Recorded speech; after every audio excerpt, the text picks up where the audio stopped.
Hey everyone, here we are once again on Tuesday, and we're doing part 2 of our RPG Elite philosophy video, quality number 4, RPG Elite's roleplay.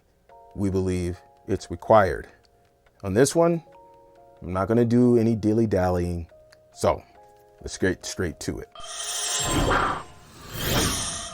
I want to welcome you guys back to the channel if you are elite or if you are a returnee. And if this is your first time coming to the channel, thank you for gracing this virtual space. This is part 2 of maybe, possibly, a part 3-part series. But before we actually get into the meat of this video, because this is something that I'm very passionate about, and normally what I would do is I would wait until the next month, and the first Tuesday of the month, when I do RPG Elite philosophy videos. But not on this one. This one is too important. I'm too passionate about it. And of the 10 RPG Elite qualities, this is kind of in the top 3 for me.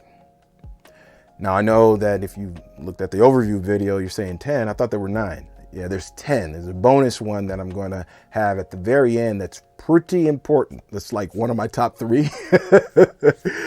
And it's just something that I'm going to add to it. So it's a bonus one. So if you can wait for 10 months or so and just come back and see what that video is going to be about, trust me, it's one that you're going to be nodding your head to if you are an RPG Elite. Today on the front end, there's a couple things that I want to say before we get into the video.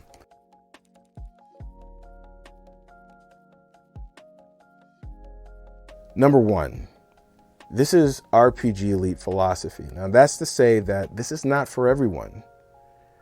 And I understand that this is not for everyone. I just hope that you understand that this is not for everyone. This is for RPG Elites.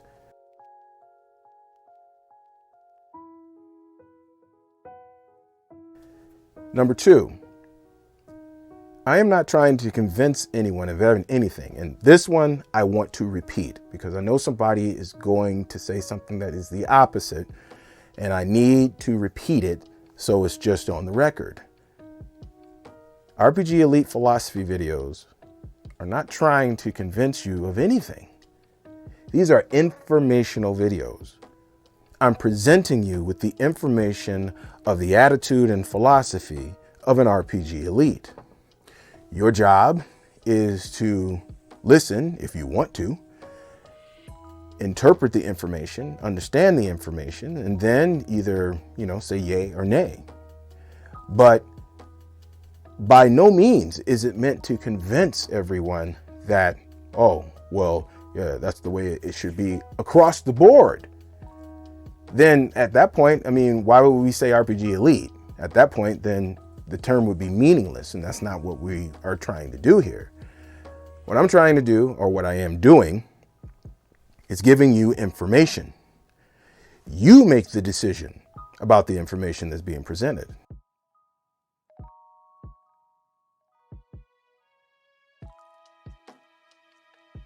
And number 3, this particular quality has always been one that has been divisive in the tabletop RPG community.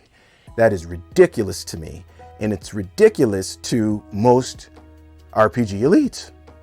It's ridiculous. Now you gotta understand something. An RPG Elite philosophy is for a very narrow subset of the tabletop RPG community, hence the term.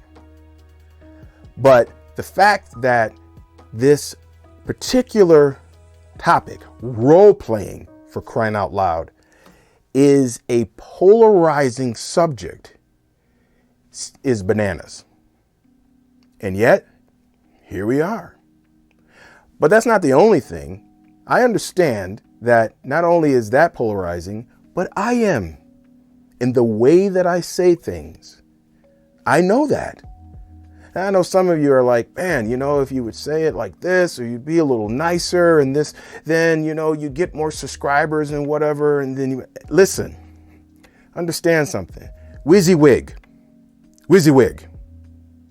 I am not going to be that guy that walks around on eggshells and don't say anything that could be offensive. Don't say anything that could be controversial. Don't say nothing like that.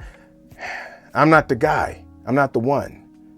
You're not going to find this guy trying to gather people around a table in an RPG session, holding hands, singing Kumbaya, chanting the mantra of Rodney King. I just want to say, can we all get along? Can we get along? Let me answer that question. No, we can't all get along. And the reason why we can't all get along is because of another RPG elite philosophy that's further on down the line, another quality, I should say, that's part of the RPG elite philosophy. But the main one in a general sense is that we live in this world, this one, where this is an evil and adulterous generation. Now, only some of you are going to actually get where that came from. But this is the world that we live in. And because of that, no, we can't all get along. Now, I'm not saying all this stuff because I'm trying to be provocative or I'm trying to be controversial. It's true. WYSIWYG, folks, right here. If you were to meet me in person, you would not see a different person. I am the same. Now, this is one of the reasons why I just can't quite get past 7,000 subscribers. People are leaving. And people are leaving for one of three reasons. Number one, they don't like the content. Number two, they don't like me. Or number three, both. And that is totally fine with me. They're just not part of my audience. I'm good with that because they probably signed up and after a while started watching the videos and was like, wait a minute, I didn't know this is what I signed up for. I'm about to dip, baby, dip. So dip. I have no problem with that. Water off of a duck's back for me because this channel has an agenda and I'm not changing from it.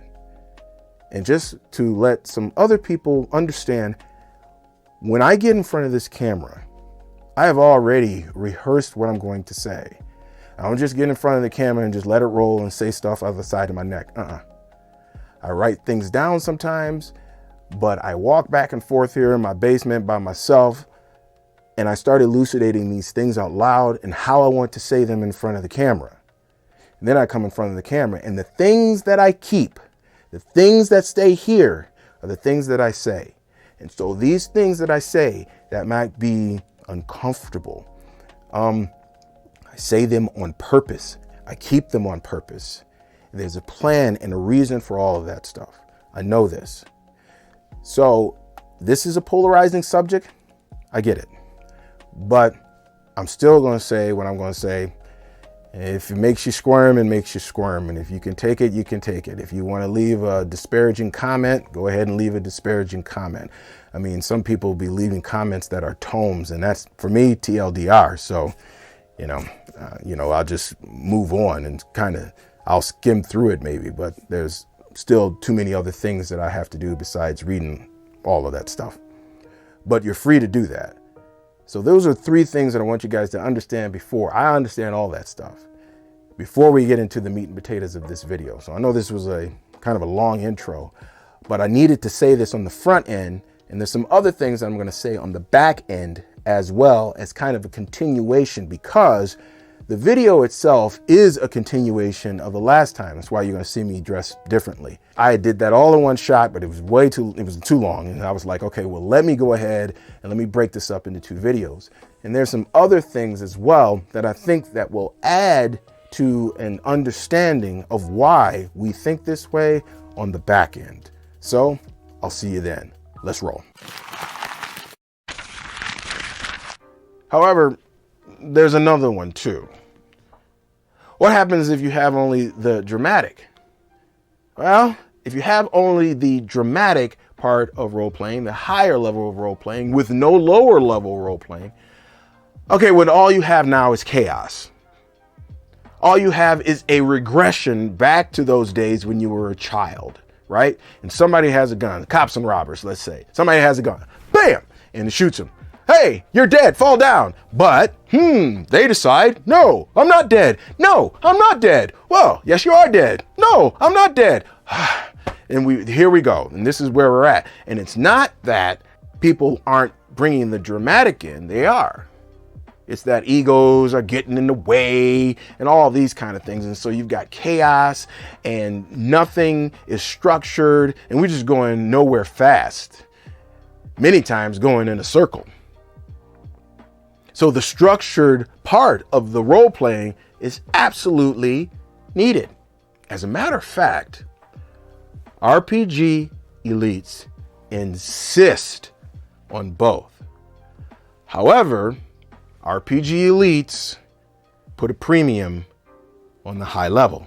They use the structured low-level RP for what it's supposed to do.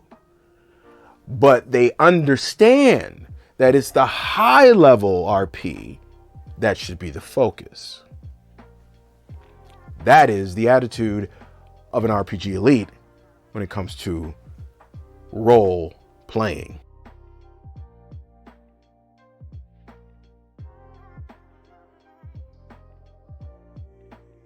Now, there's another way you can look at this, because there's always this schism when it comes to this particular topic. And you can say that there is a left brain versus right brain deal going on here, though don't really believe in that theory because it is a theory. But since most people probably have heard of that, let's keep it there for right now. Let's look at what supposedly left-brained people are supposed to do. It says left-brained people tend to be logical, do sequencing, have linear thinking, mathematics, facts, and thinking in words. Left-brained people tend to be more analytical. All right, there's that. And then you have your right-brained individuals. Let's look at that. Right-brained people are imaginative. They have a holistic thinking. They're intuitive. They're into the arts. They have rhythm. They have nonverbal cues. They have feelings visualization and daydreaming. Now, when we talk about these, it's not that they have all of them, they have most of them, right? But I'm getting ready to give you an alternative way to look at this in a second. Now, those who are left-brained, they tend to be the role players. And those who are right-brained, they tend to be the role players. Now, this is what I think. Number one, I think that the way that God has wired us doesn't have really anything to do with our brains. However, I think that if we're going to go there, left brain, right brain type of deal, I think it's more of exercising that part of your brain. That's simple. Even if you don't do it a whole lot. But we have a whole brain, left and right side, right? And so people who tend to use their left brain qualities, per se, need to try to exercise their right brain when it comes to tabletop RPGs more, as much as they possibly can, because this is what it's about.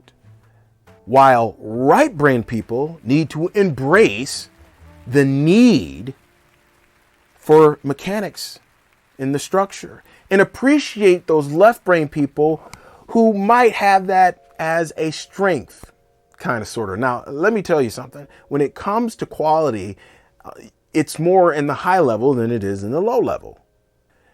Actually, in the low level, there really isn't a whole lot of room there as far as quality, right? You might have someone who knows the rules more or something like that. Yeah, that's probably about it. But when it comes to actually operating in the RP section of the low level, well, yeah, everybody's kind of like on an even playing field, right? You make a decision for your characters and you roll some dice. There's nothing qualitative about that. Nothing. But when it comes to the high level, when it comes to the dramatic, well, there's different levels of it, right? Some people are better at it. They get into the character. They've got ideas. They've got backgrounds. They're doing this stuff. It's very interesting, very immersive. And they're really getting into the spirit of role playing. That's what it's about, folks. It's about balance. Balance. But having the proper balance. When you are just role-playing, ROLL, yeah, well, that's abuse. That's tabletop RPG abuse. I'm going to say it again. When you are focusing on simply the high level and trying to like nix the low level, okay, well, that's chaos. Let's embrace it all. And that's what RPG elites do. And let's give it the proper places. And I think what you will have is a more robust and enjoyable experience. Okay, so that was the video, the end of the video from what I did in the last part of the series that we're going on here on RPG Elites Roleplay. We believe it's required. Now, I just want to add a couple things onto the end of that.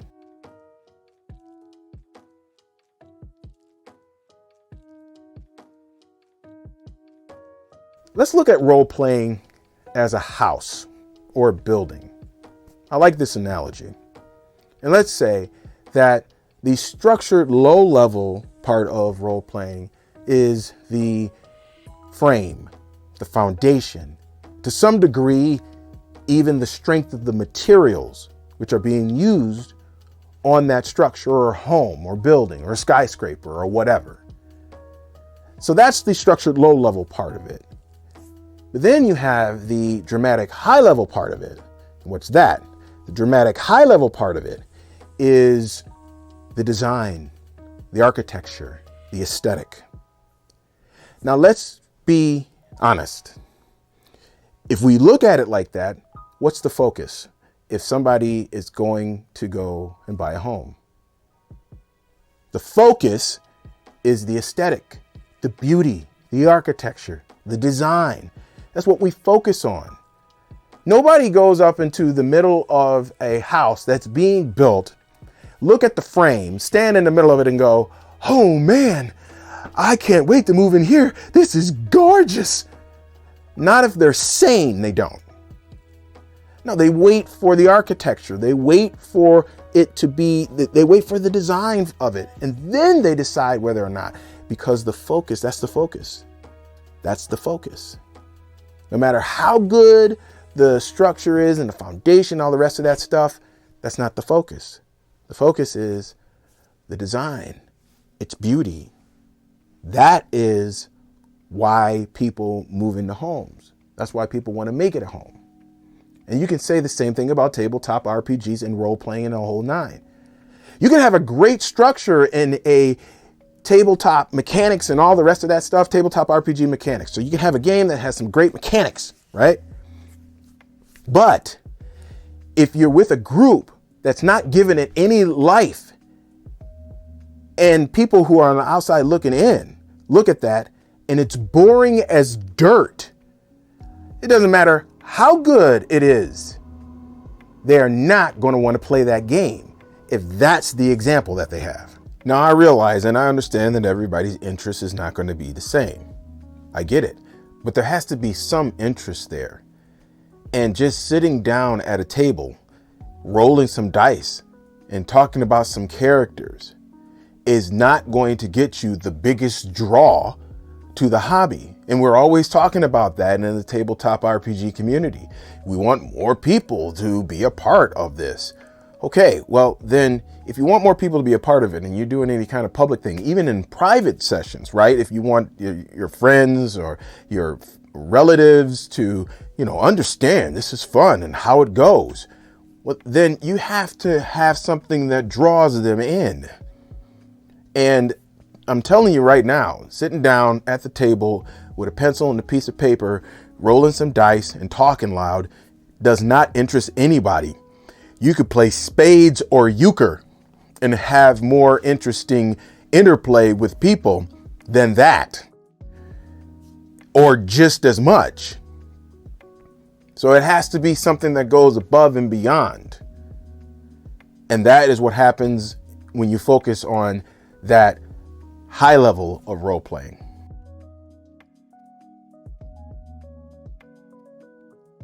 I'm going to bring it down a little bit.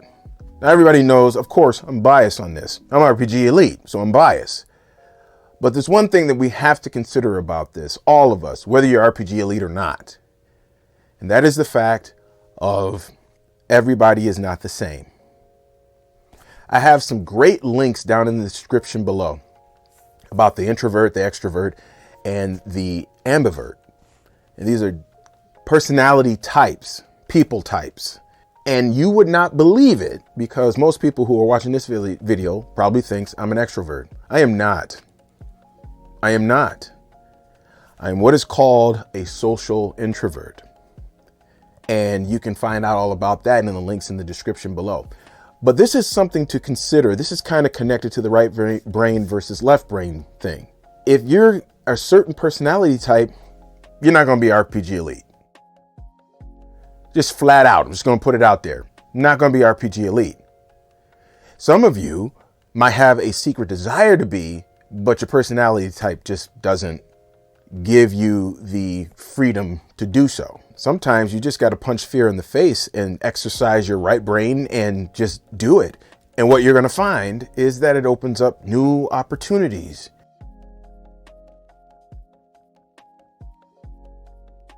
Now, this is something that I think we should all take into consideration. RPG elites shouldn't treat anybody else who is not an RPG elite any less, as if they're less of a person. At the same time, those who are non-RPG elites shouldn't go up and start talking about RPG elites as if we're snobs and saying all kinds of derogatory things like that, because we're not. Everybody has different standards, different expectations, and our expectations happen to be high. It doesn't mean that anybody is any less, or it doesn't mean anything like that. It just means that our experience, we want much more out of it. And man, this subject could go on for a long time. And I just may do a part 3 because it's just so much more to talk about here. But I'm going to let it go at that for right now. So folks, I want to thank you for coming by. And hey, if you liked the video, then you know what you need to do. Crush that like button, baby. And hey, if you like most of the videos on here, you keep coming back, go ahead, hit the subscribe button, hit the notification bell, and become a part of the RPG Elite family. Brothers got to get out of here. I am doing well and getting ahead on these videos, so I'm just going to keep chugging them out, folks. So I hope you have a wonderful week. Until next time, God willing, happy gaming.